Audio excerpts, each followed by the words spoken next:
This episode of the podcast is brought to you by patreon.com/lightscameranonsense. Visit patreon.com/lightscameranonsense to help support your favorite new movie podcast. Now, let's get started. Did you get any of that storm last night? I did, yeah. You did? Yeah, that was fucking crazy. Let's talk about the weather for an hour and a half. Yeah. Good podcast intros. It's talking about weather. Hey, localized weather.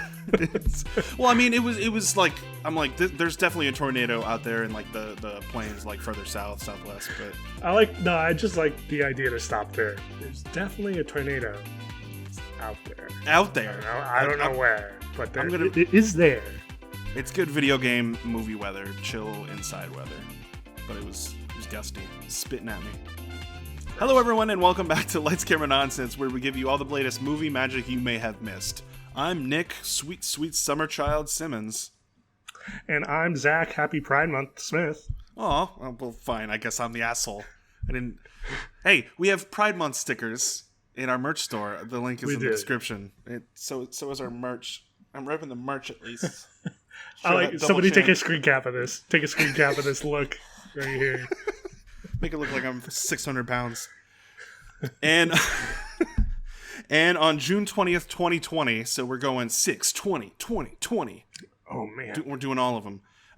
Let's roll into the previews. Zach, what have you been watching?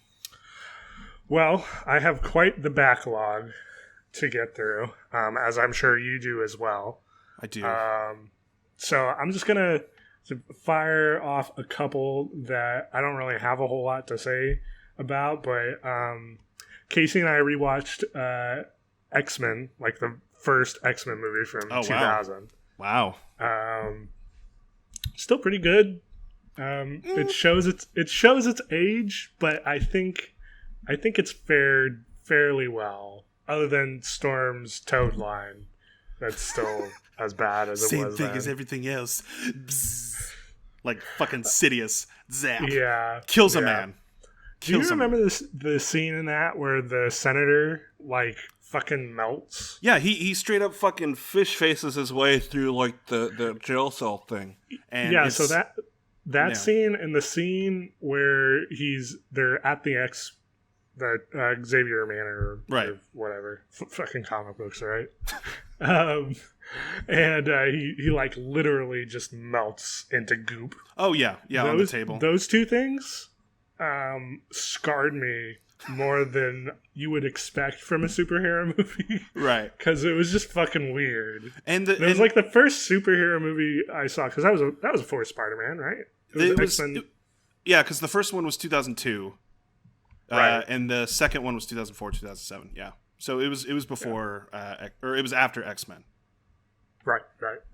Yeah, so like that was the first one that I saw. It's like you're going for a jovial comic book time, and you see people literally melting into blech. And Wolverine stabbing still people. Gross. Oh, hold on, it's got 3. That's the wrong one.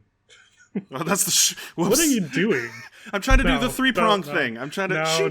No. Stop doing that finger sign that you're doing. Whoops. And then I succeeded, Nick. I succeeded on multiple fronts with my wife. One, I finally got her to sit down and watch Into the Spider-Verse. Yes, finally. It feels like it's been years. It's been 84 years, as that old woman on that ship once said. Yeah, for you. Think about how long it's been for me. It's like triple the time. I know. Oh, it's kind of a weird transition. Almost like you should have done the Sam Raimi Spider-Man 1 before seeing Spider-Verse and seeing how different. She's seen that. She's seen all of them. Okay. In fact, we actually she saw Far From Home for the first time like 2 or 3 weeks ago. Oh, okay. But we watched that, and then like last week we watched Into the Spider-Verse.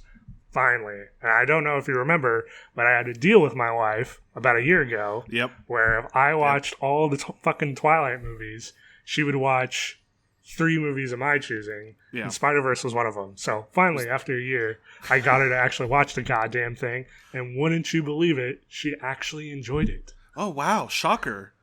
Like I these, know. shink shink, shocker. You know, Yeah. or Shocker, the Spider-Man villain. You know. Yeah, that Sorry, too. I'm sorry. So she liked it. That's good. Yeah, because I mean, it's everybody would really like that. It's kind of a family film. It's very accessible for anybody who, even if you're not a Spider-Man fan or a comic book fan. Yeah, it is accessible, but there's also a lot of stuff in there for fans as well. Yeah, to appreciate. And I could gush about that movie for like 2 decades, and it still wouldn't be enough.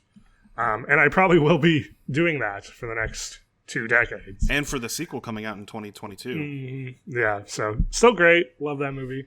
And then the other success story I had was I got Casey to watch Two Towers and Return of the King. Oh, okay. Now you will notice that I did not say Fellowship because about 5 or so years ago, I was working an overnight shift at one of my last jobs, and she decided I'm going to sit down and watch Fellowship because that I have, for whatever reason, I don't own Return of the King, but I do have Fellowship and Two Towers. So this one night, she was like, I'm just going to sit down and watch Lord of the Rings. I'll start with Fellowship, obviously. And she had never seen it.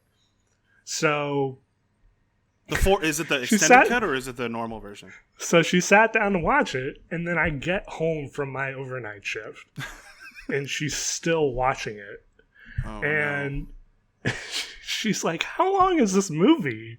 I'm like, "It's like 4 hours if you watch the one that we own because it's the extended edition." Oh man! She's like, "Oh, if that explains a lot." She was not ready for that. She was not prepared. No, she just saw it. I was like, "Yeah, I'll fucking watch it, sure." So it took that long. Cause she liked it, but it was hard. Once you sink that time investment into it, a movie like that, it's hard to gear yourself up again for it. So this time, she said that she wanted to finish it out. Yeah. So I'm like, okay, well, let's start with standard editions, so you'll actually watch both of them in one weekend. So that's what we did. We watched Two Towers and Return of the King literally back to back. Oh man! And now, happy ending. She wants to see the extended editions. Oh, okay. Well, then there you go. You're probably gonna have to wait a little bit, just because she's probably gonna be burned out from all of the. Or is she just willing to hop into it? Yeah, she's willing to hop in. We'd probably not watch the extended editions immediately because it's hard to say that they're essentially the same movie because there's so much extra shit in it. Like we were watching. We finished Two Towers and we started watching Return of the King, and then about halfway through, she's like, "What the fuck happened to Saruman?" So I had to explain to her, like, well, he actually had this huge wizard battle with Gandalf and then ended up falling off a tower, but that got cut out of the theatrical release. So she's like, wow, that seems kind of important. I'm like, yeah, it does, doesn't it? It does, but there's a lot of stuff happening in the books that they had to adapt to a movie, and regular moviegoers weren't ready for that, weren't prepared for that. Yeah. And then she was like, Peter Jackson did the Hobbit trilogy too, right? I'm like, yeah, you don't need to watch those. Nah, you can skip them. You're all right. Yeah, you see some familiar characters, but Yeah. So moving on to new things that I actually watched. Okay. I watched, funnily enough, I watched the first 2 episodes of Hollywood. Oh, okay. The Ryan Murphy show on Netflix. Right. Fine. It's okay. Yeah. I have no desire to go back and finish it, so. Same. And then I also, we haven't talked since it launched, but HBO Max dropped. Oh, that's right. Between our last, full episode and now. So I've been watching stuff on that, and one of the things I watched was the new Looney Tunes. Yeah, so tell me about this, because there's a huge... not only do they look different, but they also, like... I don't want to say the tone. I mean, it's Looney Tunes. The tone is the same. It's Yeah, so I will say that there was a lot of hubbub going into it about whether or not they were going to carry over like the violence and the off-color joke, like the off-color humor and stuff like that.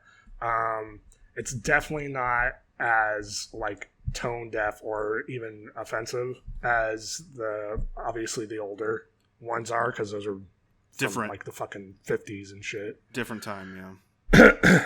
Maybe not 50s. They're fucking old. Yeah. But like Elmer Fudd doesn't have a gun anymore, right? He doesn't have a gun. But that being said, this show's still fucking violent. Oh, is it? There's an episode where it's Bugs in like the desert, and he's like having like a heat stroke essentially. And then he spots over in the distance this huge fucking pool, while the pool ends up being owned by Elmer Fudd. So the whole episode, and these episodes are like, I think the longest one is like 18 minutes.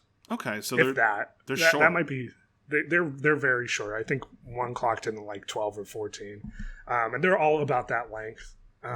There's only, I think, 10 episodes up right now. Excuse me. You're fine.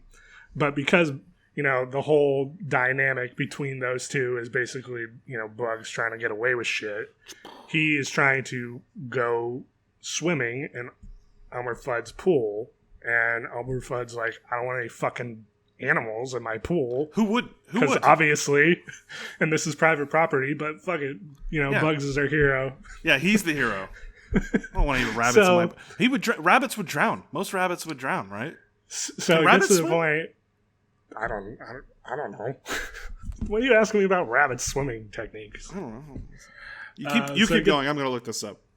It gets to the point where, they're doing all this like slapstick shit, and Bugs blinds Elmer, and he's like, okay, you got to go to the diving board. Go to the diving board. And he's like pushing him along the side of the pool, and as Elmer is blindly stumbling towards the diving board, Bugs is like laying all this shit down in front of his feet. So he steps on a rake. He starts slipping on like a banana or, some shit like that. And then at one point, he throws down fucking thumbtacks, man.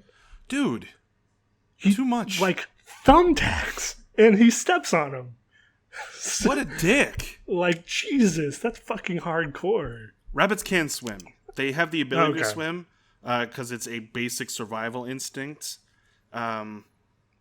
But they prefer to stay on dry land. However, you can like slowly introduce them to learn how to swim, like any other pet, really, except for snakes. Good to know. Snakes some snakes can swim. Some snakes can swim, but okay, I guess there's always an exception to the rule. But toss a fucking boa in there, and it's probably not gonna. I don't know. Boas, anacondas. Anyway, moving on. So yeah, it's still much like the original shorts, Looney Tunes is still very disturbing if you think too much about it. But yeah, no gun violence or anything like that. Still funny. There was a Sylvester one that I laughed quite a bit at, where the premise is he thinks he's finally eaten Tweety Bird. Okay. But it was actually like a cupcake that was shaped like Tweety Bird. Like what an idiot. And Tweety Bird gets dumped in flour, so he's all white. So Sylvester thinks he's being haunted by Tweety Bird's ghost the entire time. Whimsical. It's really fun. Yeah. So I've been having a good time with that. And then I also started rewatching The Boondocks, which is on HBO Max. I don't know if you ever watched.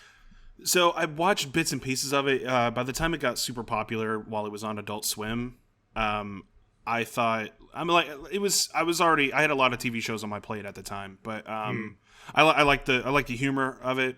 And then I eventually started watching Afro Samurai. I'm pretty sure that's the same team, right? I don't think so. Oh, maybe I'm completely wrong. But there's Samuel L. Jackson does a voice in both of those shows, right? I could have sworn he did. He might show up as a bit part in Boondocks, but I don't think he's. Then I don't know why I'm confusing the two. Regular. Either way, I think by the time it got to be kind of super popular, I was kind of getting away from Adult Swim and moving on to other stuff, or watching anime that wasn't necessarily always on Adult Swim, and it was moving on. So, I don't think Afro Samurai has anything to do with it.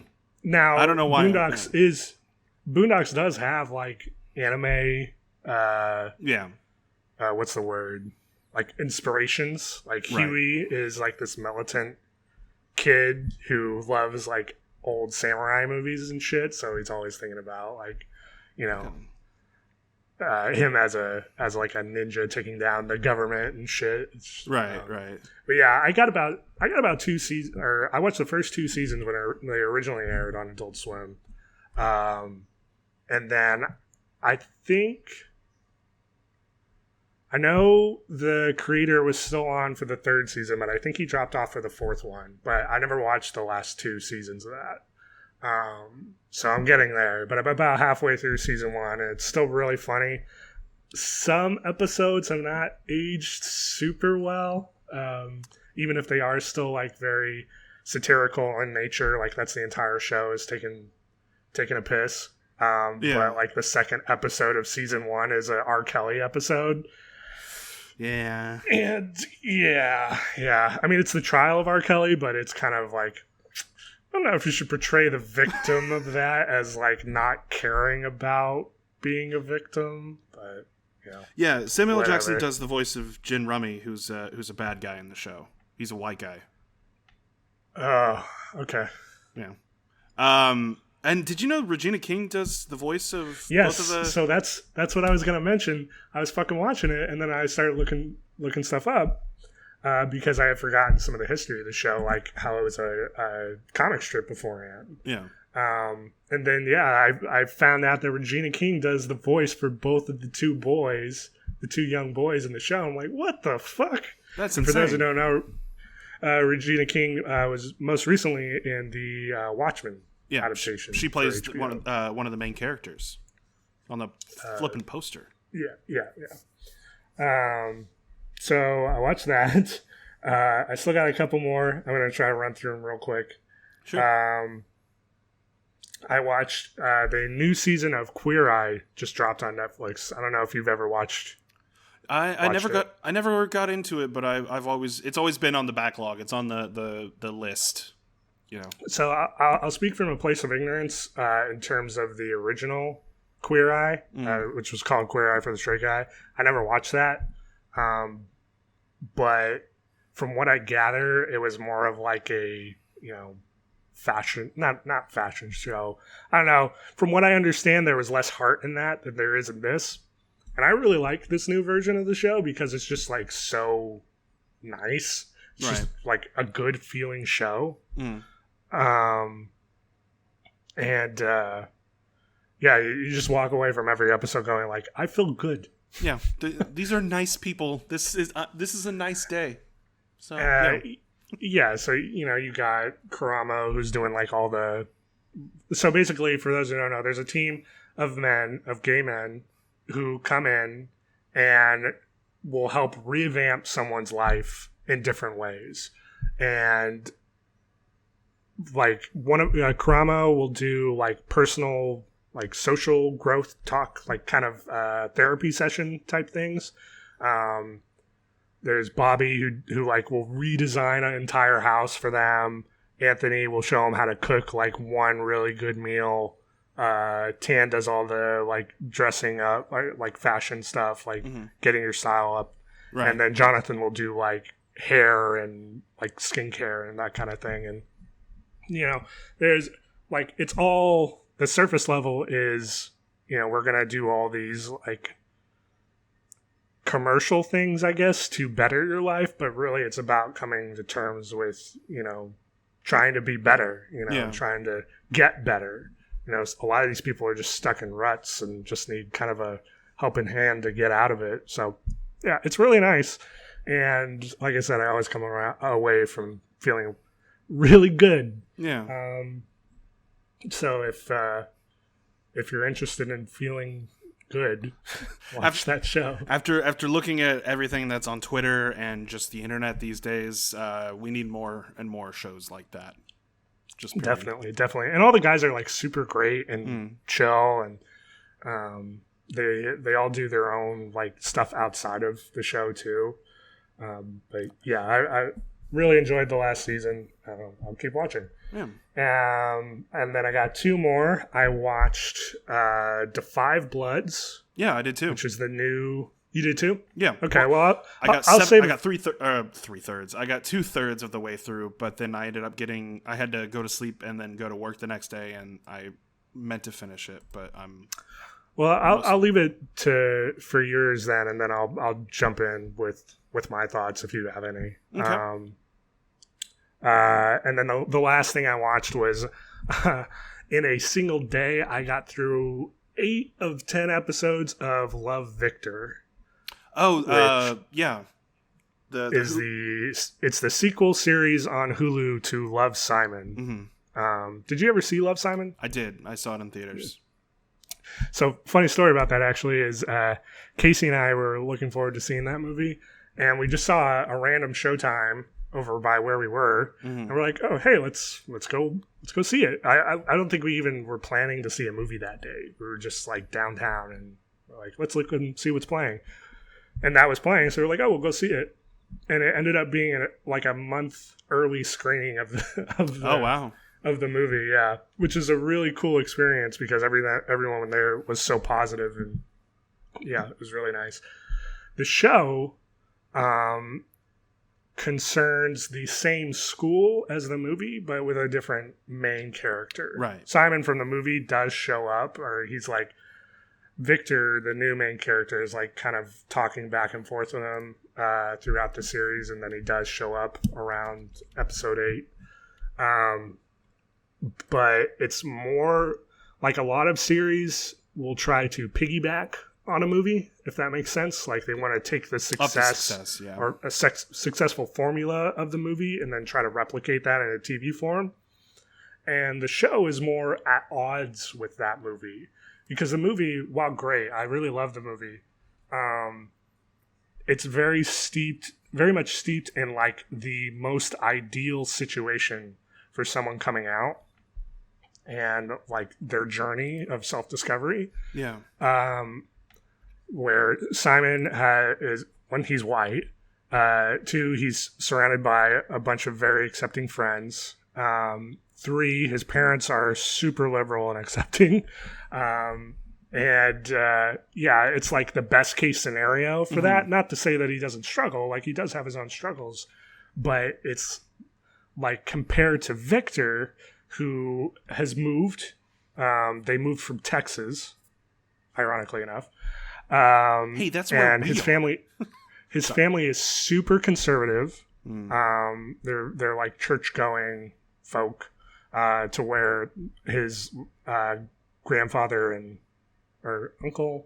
grandmother are like saying shit like, "Oh, well, hopefully your youngest kid doesn't turn out gay because he has a toy wand," like that kind of shit. Yeah.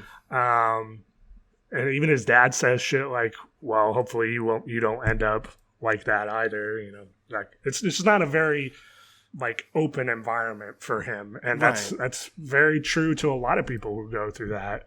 So it's interesting to have this dynamic playing off the movie, where it's like, okay, I gave you that, but let me give you my explanation on why that's like not appropriate for everyone. Like that's not everyone's story. Yeah. And it's really good. Probably one of the better like movie to TV like sequel adaptation kind of things. Yeah, adaptations that I've watched. I've enjoyed every episode. It's good drama, and their episodes are short. They're like 30 minutes or so you can get through it pretty. Like I said, I got through 8 out of 10 episodes in a single day, so I'll probably finish that today. Okay. But yeah, I've been really enjoying that, and yeah, like I said, it's interesting to see the difference, like a conversation between 2 pieces that are stuck in the same world. Yeah. And like, here's my version. Well, here's why that version doesn't apply over here. Yeah, because everybody comes through different backgrounds and they grow up in different circumstances. Right. Well, and they even make a point in the beginning of the show that this town that Simon grew up in the movie is affluent. It's a very rich neighborhood. Yeah. And his family is not. So, like, there's that whole added thing. And he's also Hispanic. So you have, the struggle of, differences of just being a person of color. You have the difference of not being well off. You have the difference of being in a like his family is loving, but they don't know he's gay, and because of that they say shit that he's not in an element that makes him feel comfortable. Whereas Simon kind of his whole battle was coming to terms with himself. Victor is also doing that, but he also has to come to an understanding that, being himself might not be applicable in his family the way it is. Now, that being said, that could very well change by the end of the show. I still have 2 episodes, but that's what's going on. Let me ask you this, because while you have the movie where you gave a good summary of each, where Love, Simon, the movie, is an hour and a half of. Can you hear me? Yeah. Okay, sorry. I couldn't hear anything from your side. Yeah, you're fine. Let me double check really quick. We're good. All right, I'm good on my side. Yeah, I'm good. All right, just wanted to make sure. I heard total silence for a second, so just go ahead and... So you actually, you brought up a good point, because you gave a good summary of both the movie and the show, whereas Love, Simon was an hour and a half of this rich, affluent, very accepting parents for the most part, being able to he has to hold in the fact that he's gay. He doesn't want to reveal that secret, right? And so it's you have that version of the story, and in the show you have the Love. Is it Trevor? I'm sorry, Love Trevor. Victor. I'm sorry. Victor. I don't know where I got Trevor. Love Victor. Where he has all of these other factors of his life where he has to deal with those problems. And so when you have 10 episodes of 30 minutes each, you have a lot more of that. You have a lot more runtime for you to kind of go over each of those different issues, or, compounding those issues when it comes to dealing with family or friends. Do you feel like they do that successfully over the course of at least the 8 episodes that you watched? I do. And... that being said, the entire show is not just about Victor. Like, it also starts to go into other, like, he has his group of friends and they all have their own things going on, like their own relationships. And then there's a subplot with his parents and the whole thing with that. But like, that's also how they fill time. It's primarily about Victor, and his journey. And they do something that I think is interesting as well, where they, set out to show that not every journey of sexual identity is the same for each person. Right. Because where you have Simon, who, like he says at the very beginning of the movie, I'm gay. Lucky. Like, that's who I am. Yeah. And a lot of Love, Victor of the show is about Victor figuring out if he is in fact gay. Right. Because he's not sure where he is on the spectrum. Is he bi? Is he pan? He's starting to do research because he's not exactly sure where he falls on the line, and he's trying to like define himself while also coming to terms with the idea that the people around him might not accept him for whatever he is defined as. So all that being said, I do think they do a really good job of like traversing that kind of area. Some of the like outside plot seems perfunctory in a way. Like, it is attached to the central plot, but like there's this whole thing with his new best friend that he makes when they move, where he has like a weird, complicated thing with another girl who's like trying to get with the popular guy, and the best friend Felix is not popular. He's like kind of a pariah, social pariah of the school. Outcast, yeah. Yeah. So there's like that whole thing, which is pretty standard in these kinds of teen drama coming of age stories. Yeah. Yeah. So it's to be expected. That being said, it's still good and it's funny. Like the show's really funny, even while treading like some dark topics as well. Okay. So yeah, if you're at all interested, if you like the movie, I'd say definitely give the show a shot, because it's similar, but it goes like I think an extra step into exploring the issue of finding yourself. And that's what I like about and I'm not sure if this is like based off of a sequel to the book that the movie was based off of. There was a sequel, a book sequel. I'm also not sure if this is based off that. I don't think it is. It's totally original Netflix series? I think the book sequel... Hulu. I think the book sequel follows Simon again, but I'm not entirely sure, so don't quote me on it. Okay. Sorry about the Netflix Hulu thing. I'm all over the streaming services. I'm switching back and forth, man. I don't know if I said it. Oh, well, we'll get to it later. With I was going to say, Defy Bloods. Yeah. So, we'll just go ahead and get into it because... Yeah, that was it for me. So if you would like to say what you've watched... Fine. We're running out of time. We're running out of segments. No, we're fine. I'll just quickly go, because I didn't watch as much. I finished Clone Wars. I don't believe we've covered that. Finished Clone Wars. Yeah, we are. Is it worth it? Is it worth the journey? I would say that there are like 2, maybe 3 storylines overall that were worth it. Like storylines / arcs. There's, of course, all the Darth Maul stuff was amazing. I feel like they did an amazing job with his character. Going into Star Wars Rebels, knowing that some of these characters are going to show up now kind of takes the wind out of the last season. But I feel like that's been covered over and over again by everybody else who's bigger fans than I am. I like Ahsoka as a character. I liked a lot of the fight choreography in some of the lightsaber battles and stuff. But overall, nah. Would you say it's about meh seasons 1 through 4 and then 5 onward? It's like, oh, okay, now I see what they're talking about. But even seasons 5 through 7 are they have some episodes in there where I was just like, oh, fucking move on.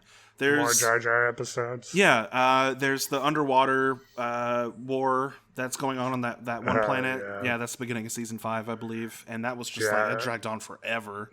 But I mean, it's okay. And now I'm about 6 or 7 episodes into Star Wars Rebels, and already I'm having way more of a consistently fun time. Although it's definitely targeted more towards kids than Clone Wars. Yeah, that's what it seemed like. That it was like a younger audience type show. Yeah, and the art style. I wish it had the same art style as Clone Wars. I know that's it's kind of a non-issue when it comes to people. They're kind of all over the place with that because you have Clone Wars, you have Rebels, and then you have Resistance, which is also a different style. Yeah, and Forces of Destiny. Yeah, I think Forces of Destiny is like, excuse me, you're fine. It looks more hand drawn or like painted. It's like, pick a lane, people. I think I'm going to give Rebels... I want to try to get to the point where I start seeing some of the Clone Wars characters and see where they show up and end up. Because, again, the whole reason why I started watching these Clone Wars and Rebels is because Ahsoka and some of the characters... not Jyn Erso. Who is the Mandalorian from Clone Wars... who is supposed to be showing up as well in Mandalorian season 2? Was she Sabine? Sabine, yeah. No, was she supposed to be showing up? Sabine is the Mandalorian in Rebels. I mean, the Mandalorian in Clone Wars, who was part of Death Watch, who defected once Darth Maul took over. Oh, spoilers. The dude, like the guy? No, she had the red hair. She was the sister to the anyway. She's supposed. The last thing of Mandalore I saw. The last thing of Mandalore I saw in Clone Wars, and this will show where I'm at in watching the series, was when Obi-Wan had to save what's her face from the Death Watch guy. Okay, so you're still pretty far back, but moving on to that, I'm liking Rebels, although it, like I said, it's targeted more towards kids. But we'll see how long that enjoyment can last. I definitely get to points where I'm like, all right, I want to skip to where I'm seeing the thumbnails of interesting things happening. Yeah. But the seasons are shorter. There's less seasons, so hopefully I'll be able to get through it quicker. We'll see. We'll see by the time we record next. But moving on to the Five Bloods, which I know that's the title of the movie, but it's like when Black Klansman came out, and I'm like, I feel like I need to pronounce this a different way just because of the way that Spike Lee kind of titles some of his movies. It's just an artistic preference, and you do you. But The Five Bloods, directed by Spike Lee, starring Delroy Lindo, Jonathan Majors, Clark Peters. Jonathan Majors is going to be in Lovecraft County, I think it is. Yeah. And of course, why am I forgetting his name? Chadwick Boseman, who's Black Panther. A bit fucking part. Yeah, like super small. Like the character's important to the story, like because it's basically the story. Mm-hmm. But yeah, he's in like maybe 15 minutes of the movie, which is insane. Of a 2.5 hour movie. Yeah, I felt the length for this movie just a little bit because I know this is a very stereotypical kind of early Spike Lee film, because a lot of it is dialogue between the characters and the interactions between how these four men are coming back to not the scene of the crime, but basically these four veterans who during the Vietnam War managed to find some gold, and so they buried it, and now they're coming back to get it. And so the gold, when they were in Vietnam, they were sent to retrieve this gold that the CIA had stolen from the Vietnamese people. Mm-hmm. So it was requisitioned by them. And when they get there and they find this gold, because I don't think they realize that they're there to retrieve gold, but then they open up a crate and it's like, oh shit, that's a bunch of gold. Yeah. It actually glows like the briefcase from Pulp Fiction. Yeah. That's definitely a subtle nod to it. And they're like, well, fuck this shit. We've been treated like shit because dog shit back home. So we're gonna keep this for ourselves. Yeah. This is our reparations. So in the midst of them defending that, Chadwick Boseman ends up dying in combat. So they are there to, one, not only retrieve the gold, because it ends up getting lost for years and years and years. So when they're actually coming back to retrieve it, they're all like super old. Yeah. Like geriatric old. And because it takes place in present day, right? So it's literally the present day.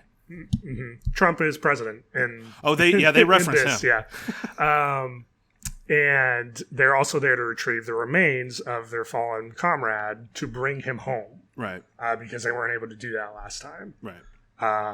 So yeah, that's the general setup, and then like you said, they do a lot of like talking for setup. Mm-hmm. It kicks off with like some action stuff about. A little over halfway through, shit starts happening. Right. Not to say that the first half there isn't stuff character-wise happening, but like action-wise, it's really built kicks up. off. Yeah. Sorry, go ahead. So you said you didn't finish it. I did not finish it. No. Did you see the quote-unquote twist? I don't believe I have. No. Okay. I feel like now I should have finished it. I'm sorry. But it was... it's... So I will say this. There's two things in this movie that are like the big, like, oh, okay, now, like, the things have changed now. This is a new status of these six, because one of the sons ends up joining. Right. And they're both telegraphed super hardcore. I was not surprised when they show up. In fact, did you get to the mines? Yes. So the whole, 30 minutes until that point, because there's this person that they meet who is in charge of de-arming mines and bombs that were left behind in Vietnam by U.S. forces. Right. And they telegraph it so hard that for those 30 minutes, everybody literally just keeps walking around. And I'm like, he's gonna blow up. Yep. He's gonna blow up. And then it gets to a point where someone's walking backwards for like a year. Like, well, he's gotta die. And then sure enough. There's definitely some pacing issues when it came. I feel like this movie could have easily been like maybe 20 minutes shorter. There's some scenes that kind of drag out, but I know that he's using it to build up the tension that is leading up to the climax. Of course, the climax that I've yet to see. But what's funny is I get Tarantino vibes from this movie more than I get Spike Lee vibes, even though there's dialogue decisions and pacing decisions that are used that are very Spike Lee-esque as well. Like, yeah, he'll do like actual camera shots from other movies that you're like, oh, okay, I know what this is. And then it's also a very like cinematographic. That's probably not a word, but it's a movie. Cinematographic. Look it up. It's a movie that knows its film history as well as its actual, human history as well. So you have shots like at the beginning of the movie when they're all on this boat going down a river and Ride of the Valkyries starts playing. And you're like, okay, well, this is like Take on Apocalypse Now. So there's a bunch of that stuff in there. Heavy-handed references galore. But like I said, that was another reason why it kind of reminded me more of Tarantino than it did of anything else. Maybe it's because I'm just craving a Tarantino movie again. I could go without seeing. I know because you remember Once Upon a Time in Hollywood because that was his latest one. I know, and that's the point. Endings stick with you, man. I don't know if you heard that before. Oh, it does. Yeah. So, other than the pacing issues and maybe it's beautifully shot and it's wonderfully acted. There was some dialogue that I felt could have been trimmed out, or a scene that could have been trimmed out. There was camera shots that I felt like were just a little bit too long. That's an issue that we've seen and noticed in the past with movies, which I feel like are supposed to be used for dramatic effect, but are sometimes used to kind of pad the runtime. And I feel like that was definitely the latter case for this movie. I never got the feeling that Lee was using those shots, because I think I know which ones you're talking about, to pad the length per se, but it's like when Lee gets into his headspace, he has a specific thing in mind that he wants to do, much like Tarantino. Right. And you can't dissuade him from doing otherwise. So even if it like messes with pacing, or if, your message has gone, a little sideways, or, you got so many tangents running all over the place that it's kind of a mess. He's still going to do what he wants to do, to where, he'll have, I don't know if you got to that far, but there's multiple shots near the end with characters just looking directly into the camera and doing like a 10-minute monologue, which is fine. And like, it serves a purpose, but I can see how it would, get a little long in the tooth that way. I will say I did enjoy it. I do think it has an issue with deciding what its message wants to be. Yeah. Or at least fleshing out all of the messages that it has, because it's got a lot going on. It's anti-war. Yeah. It's a commentary on racial injustice. There's a whole thing about like parentage and like the failures of that parentage, like how that affect, like people who come home from war are just fucked, it's an anti-war movie first, but then you have like all these branches off into like, well, then it's this and this and this and this and this. And all of those messages are on point, but it doesn't leave a lot of time to flesh out. And then you get, into a situation where, Chadwick Boseman shows up for like maybe 15 minutes in the entire movie, and he's like the central driving plot along with the gold. Yeah. So you keep having characters go like, oh, Stormin Norman was his character. They keep referencing him, and like in this, Otis says it's like a religious experiment, or a religious experience for one of the other men. Paul, who's like wearing a MAGA hat and shit, you know. Yeah, there was gonna be one in this group, but it's like a disillusioned vet who, you know, it comes back from war feeling empty, and like now he's being sucked into these promises, you know, and even more promises. Maybe one of the biggest things about Spike Lee films, and I feel like he uses those themes and those messages in a lot of his works. Yeah, racial injustice, basically police brutality in some of his films, and in this it's anti-war. But when it comes to the tone for a lot of these scenes, like the first 20-30 minutes of it are very comedic, and I know it's because these four men are meeting back up after not seeing each other for a while, but like it was hard to discover the tone of the movie, whether it was supposed to be a drama or a comedy, like a dark comedy or something that, you know. Yeah, I definitely get that because, when it first starts off, you're kind of like, is this just like a different version of Road Hogs? What was that? With Travolta? Fuck. Road Dogs? I think it was, Old Dogs was the different one. That was the other Travolta, Tim Allen one, I think. I think it was Road Hogs. Hot Hogs? Hold on. But, you know, it like starts off like old men trying to recapture their youth sort of thing. Right. Albeit in a much darker place than, you know, old white guys want to ride their Harleys across the state. Wild Hogs. Wild Hogs. I typed in Old Hogs and it knew I meant Wild Hogs. But then you get into stuff like, you know, like Paul starts dropping fucking racist terms for Vietnamese people 10 minutes in, and you're like, okay, this is the movie. And then at one point there's a action scene or a dialogue scene that evolves into an action scene, but in between it's intercut with pictures of like dead Vietnamese babies who have had their faces shot off. They show someone. They show actual footage of someone getting shot in the head. It's a famous picture, and they show the video reel. It's not a comedy movie. No, it's not. But it's hard to laugh in the comedic moments that it's supposed to give. And it does have those comedic moments, but yeah, for sure, the tone of the start is like so wildly different from the rest of the movie, and then by the end of it, which I'm not exactly sure where you got to, but there's a point where they're literally like having kind of a Rambo style shootout with people, and it was like at the mines part. I was like right at that part of the movie. Did you get past, like, were they out or were they? I think it was. I was like nodding off. It was at that scene. It was like about a minute after the guy blew up.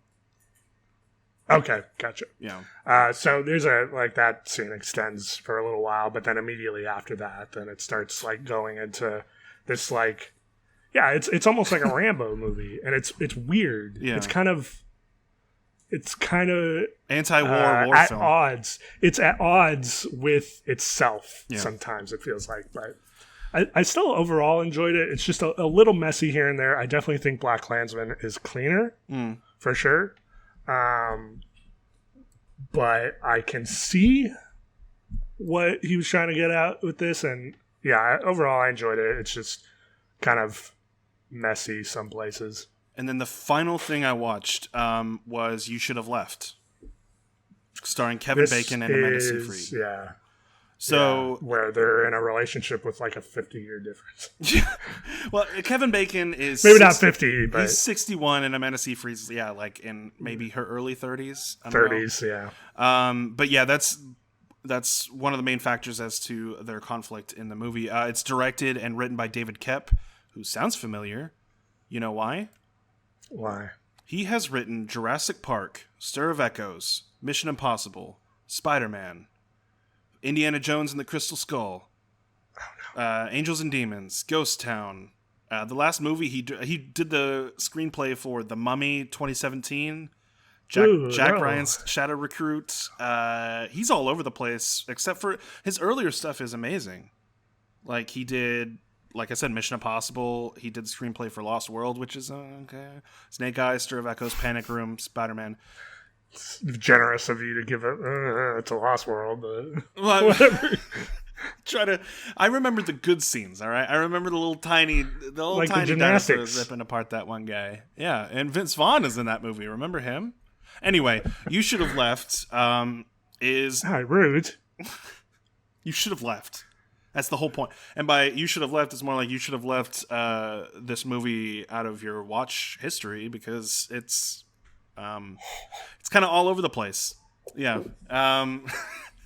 When you name your movie something like this, where it's very obviously being you can see up. The headlines for the reviews, like you should have left. Indeed. Let me look at Rotten Tomatoes. You Should Have Left, because I know that they did that with some of their reviews. I really walked out fast and furious to this. New York. Maya Phillips from New York Times says, "Time to head for the door." And everyone else took it seriously, but You Should Have Left stars Kevin Bacon and Amanda Seyfried. I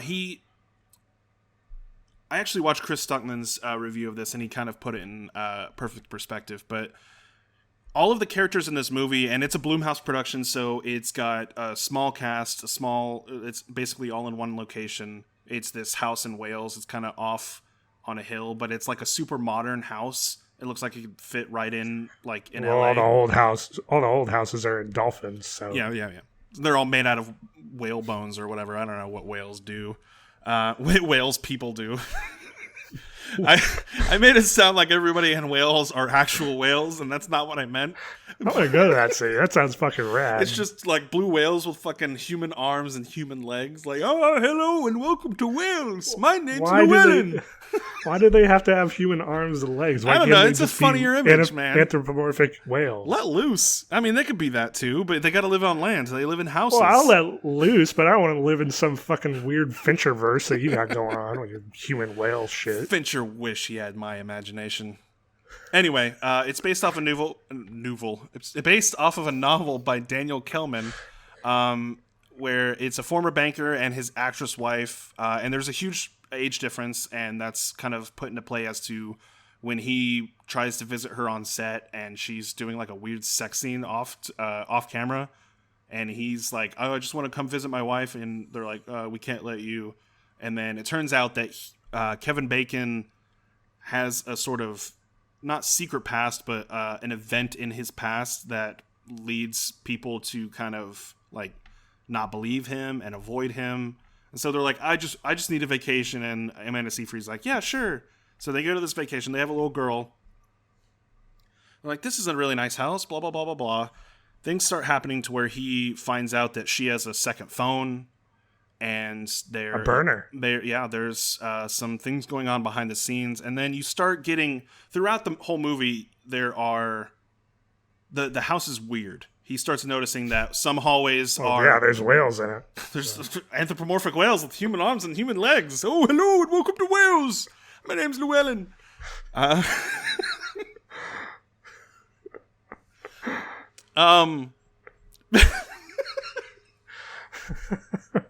I'm just imagining this exact same movie I just watched last night. And there's movie cartoon whales you're describing. And human legs. The whale movie sounds infinitely more entertaining. It is. I mean, he starts noticing that some doors are appearing out of nowhere. Some of the light switches don't work, or they're turning on different lights across the house. It started to make him paranoid. You start getting vibes of Secret Window, vibes of Stir of Echoes, and it's Stir of Echoes was written and directed by David Koepp, so there's definitely that background. But it's just kind of blah. Like a lot of the horror bits are a shadow passing in front of the lens, very stereotypical kind of stuff. It almost seems like it's a film from a different time. Like is there a cat that jumps out of frame? No, but there is one jump scare that is like totally underutilized. The whole movie has a decent, interesting premise, but I feel like they don't follow through with it at all. Like it's a mystery murder house, but really is what's really happening and what is like they're not even fully capitalizing on the premise of what the movie is. And it's is the twist worth it? Not really, because you kind of guess it pretty early on. Yeah. And even the antagonist of the story is not really an antagonist. It's kind of just... Well, shades of gray. Yeah. I mean, that's what the whole movie and the whole house is. Like, all of the rooms are gray. Like, are you talking about the color correction? Well, I just mean, yeah, the entire house, like, all the walls are gray. But they escape the house, and then they start wandering, and you're like, I wonder if they're going to end up back at the house. And yep, they're back at the house. They can't escape the house. Blah, blah, blah, that kind of stuff. It's just kind of okay. I would skip it. It's not much of a horror movie. It's not much of a drama movie. It doesn't capitalize on the story or the premise at all. So it's I would skip it. It's one of those movies you can buy as a home premiere because it was supposed to come out in theaters and it didn't. Nope. There we go. Oh, lost the image there for a second. But yeah, That was all I watched, basically. I've been kind of keeping busy. Last of Us Part 2 just came out. Yeah. So I've been playing that. I haven't installed. I haven't booted it up yet, though. I know we're not a video game podcast, but just be prepared to be miserable throughout all of it. Is that a quality statement or just a narrative statement? No. Quality, it's chef's kiss, but it is a very sad and depressing... Like, there were moments of hope in the first game. This one is just, it's not. Does it feel worth it? Because I actually just replayed the original Last of Us in prep, and fuck, it just has like a perfect ending. It's worth it. It capitalizes on that. I'm not going to give away too much. And like I said, we're not a video game podcast, but we could talk about this after the podcast. Fine. So, Let's get into the news, Zach. Yeah. I always say this. I'm gonna try to go through them quickly. I doubt it. Mileage may vary, but because it's been a minute, there are a few stories to get to. Some stories that were originally on the docket are no longer on the docket because they're no longer news stories, which is fine, but we still have a lot. No, so it's unacceptable. Yeah, it is unacceptable. Keep your news newsly. Yes, even though we record every 2 weeks and movie news is every day. Every day, bro. Much like the Paul brothers. It's every day, bro. So, off the heels of having this whole fucking Justice League thing come back and fucking David Ayer saying, please let me do Suicide Squad again.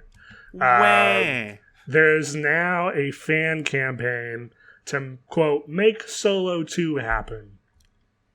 Solo as in you feel the Star Wars movie? The Star Wars, yeah.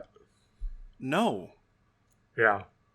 You want more milk toast? Because that's what these people want. They want more milk toast. I want both milk and toast, please. Lactose intolerant, and I hate toast. Yeah, so... You hate toast. It's just the better version of bread. It's burnt bread. No, thank you.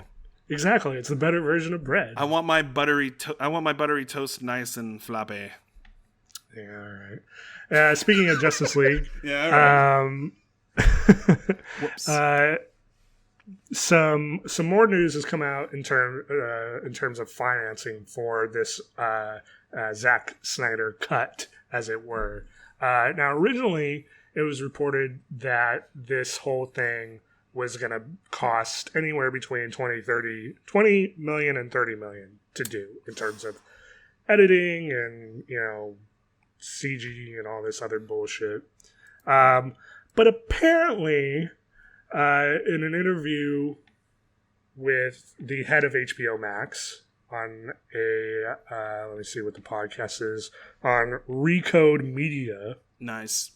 Which I think is like a thing from Screen Rant? Does that sound right? Could not tell you. Screen Rant is not really a website I peruse. But anyway, on that, he was like, I wish it cost that much. So, sounds like it probably costs a lot. So now, we've gone from release the Snyder Cut, wouldn't cost anything to do, to it would cost somewhere between 20 to 30 million to do, and now we're going to, well, that's lowballing it. So. Costing the same amount as just redoing it entirely, basically. Yeah. Which, I don't know. Maybe it'll work. It won't. It won't. It's people's expectations are, in the fucking stars at this point. They are. Speaking of HBO Max and DC, it's come out that Doom Patrol, which was one of the DC Universe original shows that was made over there, will be the only show as of right now coming over to HBO Max. So no Titans, no Harley Quinn, no Swamp Thing, even though that's over. But that being said, I would suggest taking that with a grain of salt, because I wouldn't be surprised to see them show up down the line. Because in relation to that, HBO also dropped HBO Go and has made HBO Now, like that version, like the version you get with a cable package, and HBO Max. So now Go's gone. You just have Now and Max. And fuck, this could not be more confusing if they tried. So HBO Go is no go. HBO Now is right now HBO. Right now. And HBO Max is the max value. I want to die. I want to die. Oh, it's the worst. Yeah, so they're not getting rid of the DC platform altogether. I don't think they're not absorbing all of it. As of this moment, no. It's going to remain like a niche kind of targeted service for that group, because, we've talked a little about it before. DC Universe isn't just, DC TV shows. Yeah.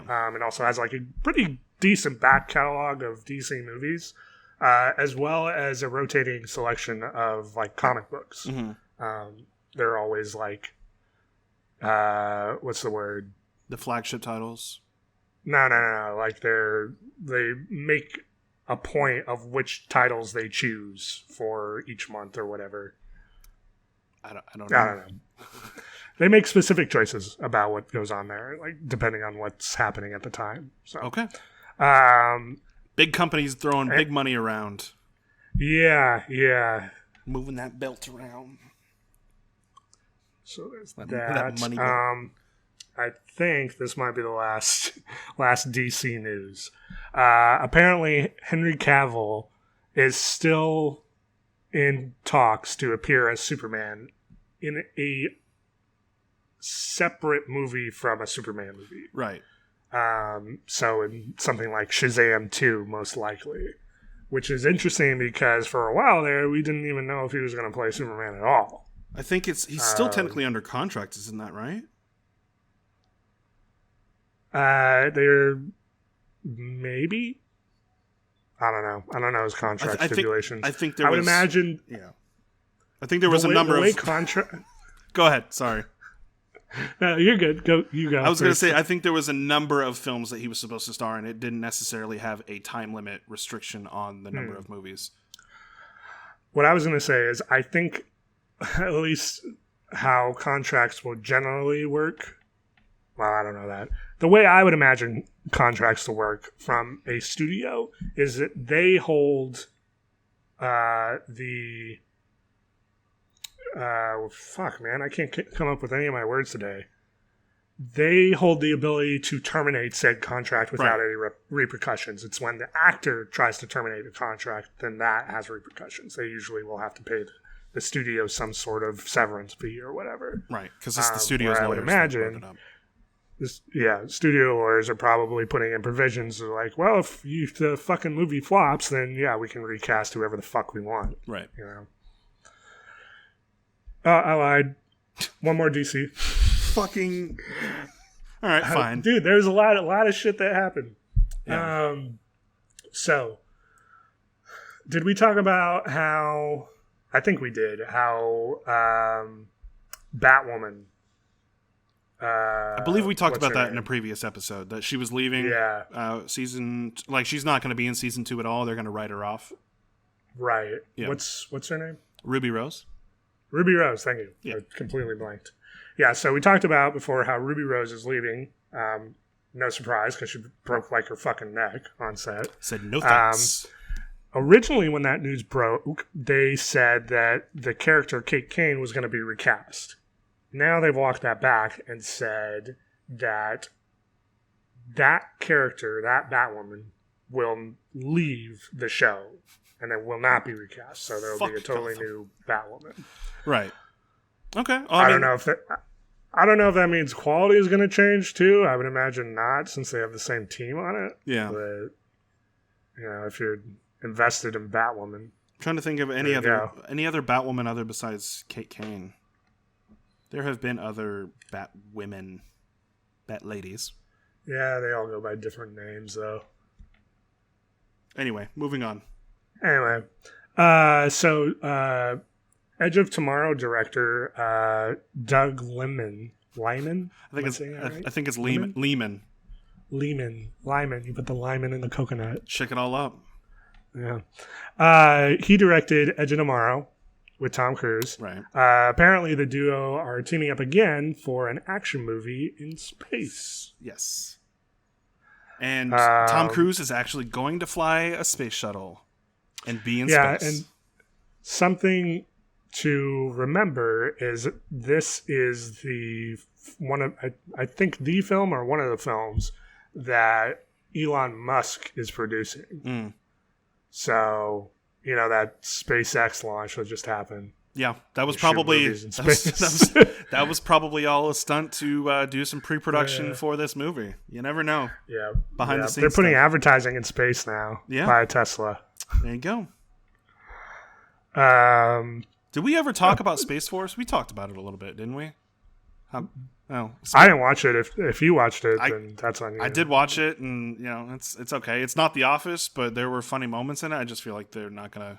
It's okay. And there's currently a lawsuit going on between that and the United States government. Is that actually happening? I thought that was just like this might happen. It's kind of happening. Like they said, hey, we're going to sue. Like that's with the current administration going on. It's they're throwing out lawsuits like they're throwing out oranges at the state fair.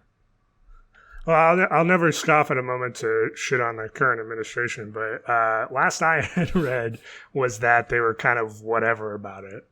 I think it's because it's a pretty moot point because they were able to use Space Force in a media format before the United States government was. Like technically, the United States government's version of Space Force, that branch of the armed forces, technically has a flag and really nothing else. Right. So the fact that they have a TV show, like they're not necessarily making fun of Space Force, the branch of the government, but they kind of are. They're satirizing it. So right. It's kind of like SNL never being sued by stuff because it's satire, that kind of thing. Right. Anyway. Scott Derrickson, not to just steamroll over. No. It's right. Scott Derrickson, who's the director of Doctor Strange, has been tapped to do Labyrinth 2. Okay. Labyrinth as in David Bowie Labyrinth? Mm-hmm. Yeah. Not as in Pan's? Which, that is... No. Not Pan's Labyrinth, okay. No. I don't think you can do a sequel to that based on how that movie ends. That's very true. Well, you never know. You could just do the same thing but take place in a different country. I say that. I bet there's actually like some kind of offshoot Pan's Labyrinth 2 that came out. Oh yeah, like an Asylum Pictures version of it. Pan's Puzzle. Maze. Pan's Puzzle. It's just a big old Rubik's Cube. What were you gonna say? Was that it? Scott Derrickson is doing Labyrinth. Yeah. That was a news story. But you made a good point, and when you asked, you mean like David Bowie Labyrinth? And yes, I do mean that. I'm curious, how do you do a Labyrinth movie without David Bowie? Without the Goblin King, man. Who are you gonna cast to play the Goblin King? Who would you personally cast to play a character David Bowie has immortalized with a fucking codpiece? I bet Rami Malek could do a pretty good job with it. I mean, he can play anybody. He played Freddie Mercury, all right? He's a fucking chameleon. Yeah, he is. Have you seen Mr. Robot? Look at that thing. Look at that thing. It's just him in a hoodie. Bet you didn't recognize him. Anyway. Yeah, I didn't. No. Anyway.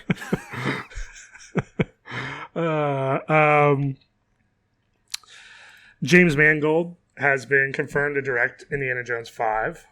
Good choice. So that's the Logan director. Mm-hmm. So it'll be pretty interesting. Last movie he directed was flipping nominated for Best Picture. So yeah. I'm in. Yeah. Should be interesting to see what happens. Better him than David Kep.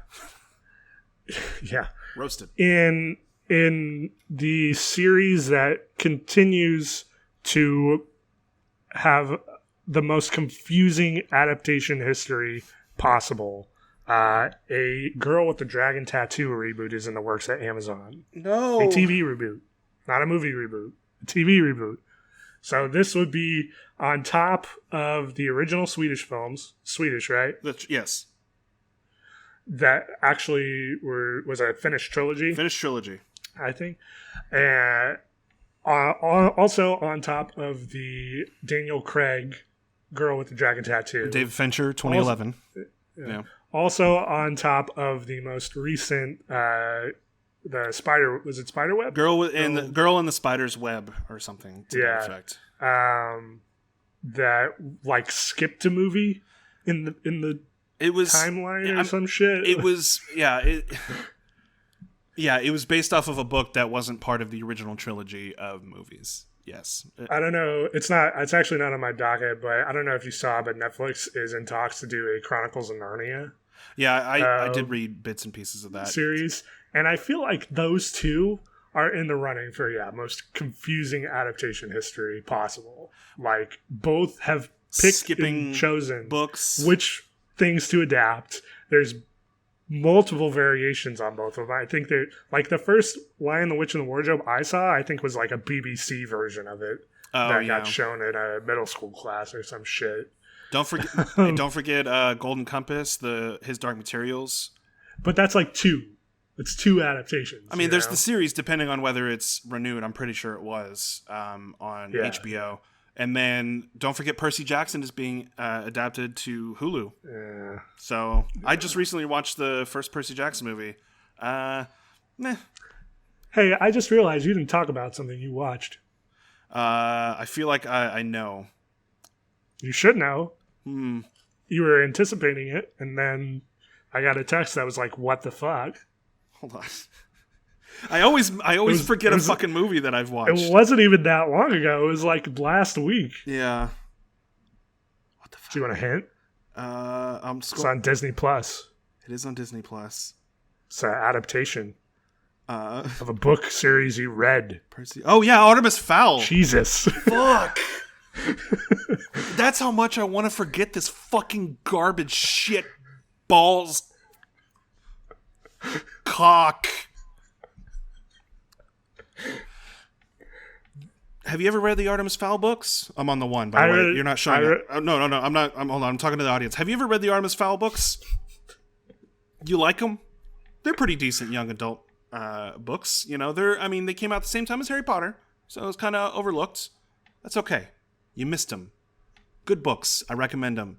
Don't watch this fucking movie, all right? I'm back on the wide. See both of us? Zach. Think of any young adult novel series adaptation in the last, I'll give you a wide net, 20 years. Right? Okay. Harry Potter. You got Fifth Wave. You've got... Fifth Wave? That's your second choice? Hold on. No. I'm going no, fuck you. You go Harry Potter, number one, obviously. Obviously that makes sense. Then you have multiple things to choose from. I was going to do Maze Hunger Runner. Games, fucking Twilight. Yeah. Maze Runner. And your second choice is the Fifth Wave? And that was only one movie. That's not even getting a sequel. Maze Runner. All the ones you mentioned. Fucking Divergent, Chronicles of Narnia. That was awful. They were going to do a sequel to fucking The Giver. That's a thing. Yeah. But they didn't, luckily. This is the worst one. All right, because not only do you have Kenneth Branagh behind the camera doing it. What does that mean? I'm just saying, like, he's one of those inconsistent directors again. You've got the Murder on the Orient Express, which I personally kind of dug, even though, you know, I heard it was pretty good. It was all right, you know. He's done a couple of those I think he did ABC Murders too. Yeah, he's done a couple of Agatha Christie. Yeah, but he's also adapted Shakespeare. He knows what to do to make a good movie.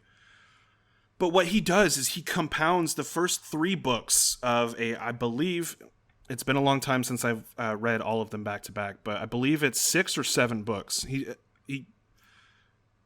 remember Series of Unfortunate Events when they smushed the first 3 of those books together and people didn't like it? Series. Or the movie, yeah. Yeah. The only reason why people love that movie was because Jim Carrey was phenomenal in that. Being Jim Carrey, this did that, but decided to have no appeal whatsoever. The CGI is shit. You have Olaf, the fucking snowman, playing the voiceover / narrator / exposition character who has the gravelly voice of a film noir detective. I'm stuttering. This is how much. But you can still tell it's Josh Gad. Yeah, it's Josh Gad in a big old beard, and he's playing a dwarf, and he unhinges his jaw in the worst CGI I've seen, because he unhinges his jaw, because in dwarves in this world, they burrow and eat all the dirt in front of them, and then they immediately shit it out, and you see that, by the way. You play Judi Dench plays a male character in the series, Commander Root. She has a rough, gravelly voice for no fucking reason, because she's supposed to play this hard, the captain in every police detective. Yeah, that kind of stereotype. Doesn't do it very well. I feel so fucking sorry for her, but she needs to fire her agent after this in Cats.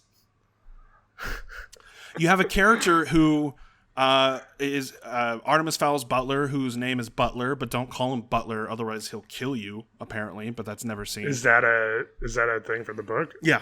His character's name is Butler. But he, he's the best friend of Artemis Fowl, and Artemis Fowl is supposed to play this the character in the books. He's like a shithill. He's a dick who's like super smart, beats people in chess, all that kind of thing. He's a criminal mastermind in the books. By the beginning of the books, in the beginning of this movie, he's fucking surfing, and he's like, he can do all these different things. I'm not a criminal mastermind. I'm just a little boy who's misunderstood. His father is in the picture by the beginning of this movie, played by Colin Farrell, who filmed his role in 3 days and then said fucking bye. Underutilized actors, horrible CGI, and the plot makes no fucking sense because they're taking the plot of 3 different books and combining it into one movie, into 93 minutes. Yeah.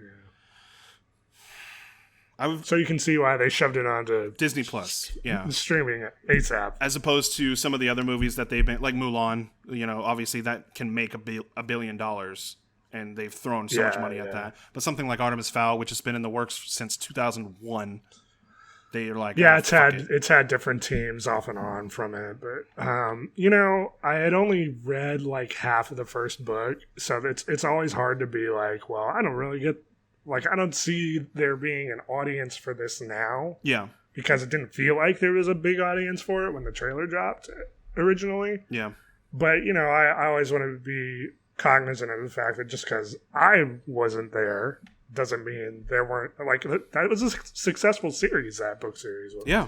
That was a weird way to say that. It was like fucking Yoda or some shit. Like, I don't know, I just got the feeling leading up, there was just like nobody cared. And by the time, they finished production on it, everybody's moved on. They're moving on to other book series. There's so many young adult novel series out there in the world that, holy shit, there's so many. 1, 2, 3, 4, 5, 6, 7, 8. There's 9 books. My fault. But this could have been something interesting. You have characters who are like, oh, I'm the bad guy. I'm one of the characters. I have to find out what happened to my father, and I also have to be the best fairy, and also I need to take down this criminal mastermind boy, and oh no, wait, I'm his best friend now. And we're going to help him finish this heist for a MacGuffin that is not even in the first 2 books, and a villain that they try to set up with, like, behind a hood so you can't tell who it is. Like a recurring one. Yeah, and they try to ooh, this is the villain, and they're not going to be able to stop him in this movie, but maybe in the sequel if this does well enough. But fucking A, this movie. I hate this movie with a passion. Right? It's the worst movie of this year. Wow. Yeah. We're only halfway through. Only halfway through, but again, there's only been like 10 movies that have come out this year, so... Well, that's not true, but... You know what I mean. I get what you mean. I'm generalizing, but this movie, and because the Oscars, were they not delayed? So that was on the docket. I don't think they've officially... Academy of Motion Picture Arts and Sciences has officially announced that the 93rd Academy Awards has been postponed 2 months, shifting from February 28th of 2021 to April 25th of 2021, and with that, they are also extending the eligibility window. Okay. So. Well, we'll see how that affects some of the movies that are supposed to be coming out. I know the first big release of once movie theaters start opening up, and I know we didn't really kind of cover that necessarily in this episode of the podcast, but movie theaters are starting to open up. July 3rd is kind of the big release. They're already starting to open up, like yesterday. Yeah. So I do have two tangentially related stories, both with different chains. One, Cinemark is not requiring customers to wear masks when they reopen. And two, AMC originally also said they were not going to require customers to wear masks when they reopen. And then in like a day, yesterday, maybe 14 hours, I think it was less than that, they backtracked super hard. Now, that being said, I don't know how they're going to enforce that, if they're going to have a mask cop at the fucking door or whatever. Hey! Get out of here. Not have a mask? Get out of here. Get out of here. But anyway, yeah. It's good. It's good pantomime. I'm a cop. Here's my badge. So, anyway, AMC, good on you. You're not beating innocent people. You're not a cop. No. Right. Anyway, I'm glad AMC is able to do that. I know I texted you kind of before the podcast saying, "Hey, I know we're both patrons of the Cinemark membership program thing." I said, "Hey, I am absolutely willing to fucking cancel my membership just because they're not willing to enforce this mask wearing policy. It's just a matter of keeping people safe." And yeah, it is. And they're going to some interesting lengths to get people in. Yeah. I don't know if which showings near you are similar, but they're doing that classic movies for like $5, and then as members you get like 3 free ones with a guest. Yeah. Starts on 4th of July weekend. Yeah. What the fuck, man? They're trying to release all of these classic movies as well as the new movies to entice as many people as possible, whether it's people who want to see the new stuff, people who just really enjoy The Matrix or Blade Runner and want to see it for $5 in the movie theater. And I get some of the links that they're going to is admirable. I don't know if you looked into sense. I don't know. They're admirable. Yeah. Well, I mean, they're like the way that you select a seat, it cancels out the 2 seats to the left and 2 seats to the right. But like, that doesn't matter if somebody wants to go out of their way to fucking touch every seat when they're leaving and they're COVID positive. And it also, contraction gets worse. Yeah. And you're more susceptible to it if you're indoors. Yeah. So I don't want to wear a mask. How am I going to eat my popcorn? How am I going to drink my soda? How am I going to eat my nachos? Yeah, that's not even taken into consideration, again, the fact that Cinemark is not requiring it. Yeah. I mean, and we live in a fucking state with stupid fucking Abbott. I'm just going to keep getting political, apparently.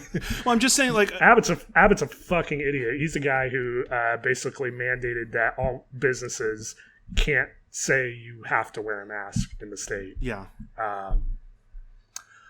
Cool. We're in a world currently right now where a lot of people are forcing you to be in a position to where you are in a dangerous environment. And honestly, do the right thing. Wear a mask when you're around other people. If you're in your own home and you're around people that you're constantly around, you don't have to wear a mask, but think about all the people that you surround yourself with when you're out there buying groceries. Wear a mask. It's not for you. It's for them. It's for everyone else. Yeah. It's common sense. Just be a good, decent person. And the point is, you don't know where fucking Susie Q has been. Yeah. Fucking Susie Q. That bitch. Fuck her. But on that note... Probably in Tulsa. Dude, you were trying to end this. I still have to rattle off some news here. Son of a bitch. Where you going? Go. Don't leave me. me. We're talking about Susie Q over here. All right, real quick. The Kingdom Hearts TV show is reportedly coming to Disney Plus. Yeah. All right. Okay. So I'm down. I like Kingdom Hearts. That might get me into the universe. I might play the games if you introduce me. Maybe they'll make it less confusing for the newbies. Oh, come on, Sora. That's pretty good. Thank you. Mickey isn't that hard. Sonic the Hedgehog 2 is also officially in development. Fuck yeah. So you got more. It made a lot of money. So, of course, yeah. Was James Marsden, did you see if he was supposed to be? I'm sorry, was James Marsden as juicy as he was supposed to be? Was that your question? Sorry. Did you see if he was supposed to be in it, in the sequel? What the fuck is happening with my phone? I did. You're fine. Vamp. I didn't see anything about him being in the sequel, although he doesn't have to be because it's really more about Sonic, and he seems like he's kind of. But the first one ends, and he's living with him. So I mean, yeah, sure, okay. I could use more Donut Lord. Why not? Unless they're gonna do the thing where he like fucking dies, dude. Maybe Sonic is gonna be Spider-Man. Or, we're going to continue the trend of James Marsden dying in a sequel to his own movies. Yeah, sure enough, yeah. Didn't even think about that. Yeah, he doesn't live in a lot of his stuff. Ryan Gosling is apparently in talks to star in a Universal reboot, I guess, of the Wolfman. Yes, Mr. Baby Goose is going to be playing Mr. Wolfman, and honestly, I'm kind of all for it. The Benicio del Toro movie was, I from what I remember, I enjoyed it. But again, it was 2010. Some of the CGI wasn't that super great. I get it. If they're willing to give it another shot, sure. Because Invisible Man, even though it was kind of tangential in name only.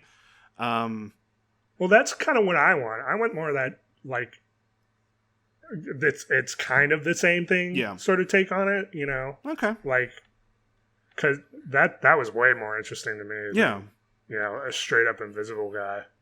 Well, I mean, you had a straight-up invisible guy, but now it's straight up... he was invisible. Spoiler alert. It's straight-up invisible lady now, so... Yeah, true. Gearing up for that Dark Universe Part 2. All right. Where they actually do it. It's come out that Apple will finance Martin Scorsese's next film. We had talked a little bit about how he was kind of looking at streaming again after the success of The Irishman. Yeah. So apparently Apple has landed that. His next film is going to be called Killers of the Flower Moon. Okay. I would like to know more. So there you go. Well, you'll have to wait for Apple to put it out there. You said Killers of the, and then I was like, all right, it's Attack of the Killer Tomatoes, directed by Martin Scorsese. Sure, yeah. So, oh man, I watch that shit like every day. Tomatoes with a New York accent. Put that in my veins, please. But that was not New York, but sure. Put that tomato stuff in my veins. Anyway. Couple left. Evil Dead 4 is in the works with Bruce Campbell and Sam Raimi producing. Ash will, much like the 2013, the Evil Dead reboot? Yes. Yep. Ash will not be in it in this one, much like he was not in that one. Right. He's done playing Ash. Well, he had the Stars TV show. Yeah, but that's what I'm Oh, you mean after that he's done? After that finish, he said, "I'm done playing the character." So yeah, it's going to be called Evil Dead Now, which I think is like the worst fucking title. It's a terrible title, but here's the thing: it's kind of in line with how that franchise is, so you just kind of go with it. It's better than Evil Dead Army of Darkness is like one of the best titles ever. It is, and it's not even. It doesn't even have Evil Dead in the title. No, it doesn't. That might change. That could be a tentative title. Yeah. Studio Ghibli has announced its first fully CG film. Yep. I Am the Witch. Have you seen this horror show shit? I've seen screenshots. So the news story I had first saved what dropped on the 5th of June. But I think they had announced it before then. Originally it was an Entertainment Weekly. It looks like an early 2000s like off-brand. It looks like fucking Code Lyoko, man. Yeah. I don't know if you remember that shit. I remember that shit. Yeah. They just dropped a couple, or like the first still of the movie. And this, it does not look like something that would come out of Studio Ghibli. It is a fucking travesty. I think a lot of the charm and what a lot of people love about Studio Ghibli films is the way that they make 2D animation look realistic. But the fact that they're now pulling a lot of their animation is now 3D. They're doing the 3D Lupin film as well, or they're at least producing it. And while that one looks like that one kind of fits more in line with the tone of early Studio Ghibli films, namely Castle of Cagliostro, or even like Princess Mononoke, that kind of art style where it's definitely more cartoony, more flamboyant. Whereas this is somewhat more realistic, even though I know it's about witches and stuff like that. But you got realistic environments, you got fucking plants. So when you see the art style of the characters kind of not match with the realistic tone of the world that they're in, it's kind of funky looking. Yeah, I don't like it. I don't. Obviously. Yeah. Well, you still got you still have all of the other Studio Ghibli movies to go back to. There's plenty of them to watch. It's very true, and they're all on HBO Max. Well, so I'm not paying for them, so. I expect my check in the mail any day now, HBO. Yeah. When the moment HBO sponsors this podcast, I will let you know. And last thing real quick is I forgot to mention this when we were talking about The Five Bloods because it's part of it, but Netflix has made a curated selection of Black Lives Matters TV, movies, documentaries, that kind of thing. So, yeah, check that out. A lot of great stuff in there. And that's it. Cool. Yeah, I still stand by what our previous, wasn't really a full podcast, but our previous episode of this. Stand by everybody educating yourself on all of the films that are coming out on, or that are being highlighted on Hulu, Netflix, even Disney Plus, I believe, to a lesser degree, although the UI on Disney Plus is garbage. They do have it on Disney Plus, but it's and then how is HBO Max's UI, by the way? So I guess I didn't really get into like an actual review of the service. The UI I think is pretty clean overall. There's just a couple of like bells and whistles that I think are missing. Okay. Like there's no skip intro, which is like that's such a nothing complaint, but when you're so used to that, yeah. And they also do this thing that's really strange. I'm not used to it, and it sticks out for things that you've watched elsewhere before, like Fresh Prince or Friends, that kind of thing, where they do that HBO bump at the beginning. Are you familiar with this at all? When you say HBO bump, I immediately recall back to the early 90s, or the one where it's like it's traveling through the town. Not that one. Okay. No. They do have something like that.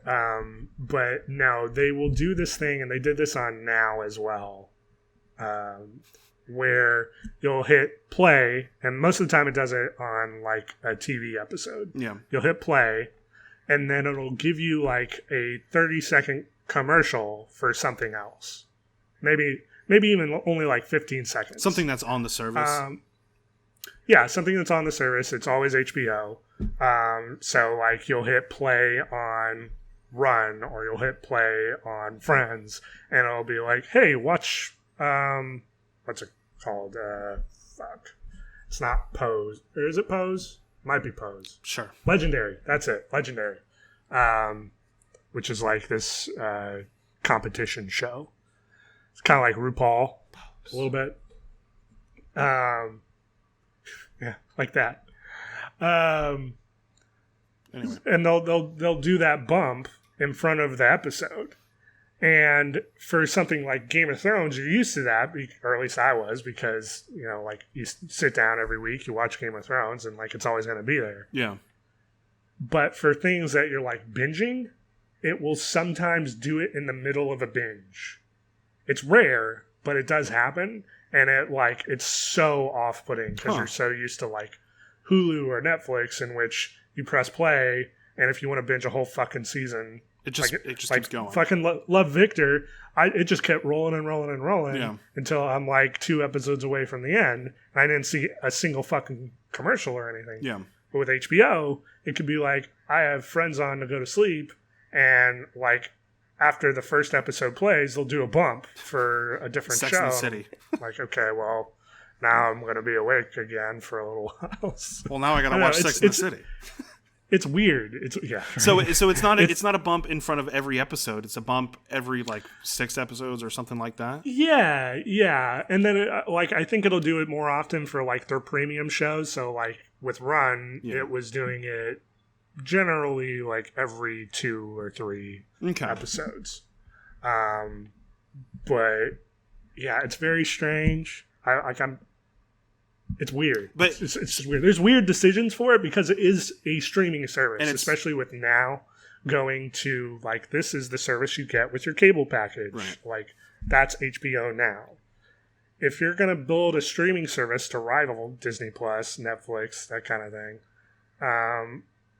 maybe treat it as an actual streaming service. I don't know. It just seems weird. I don't know.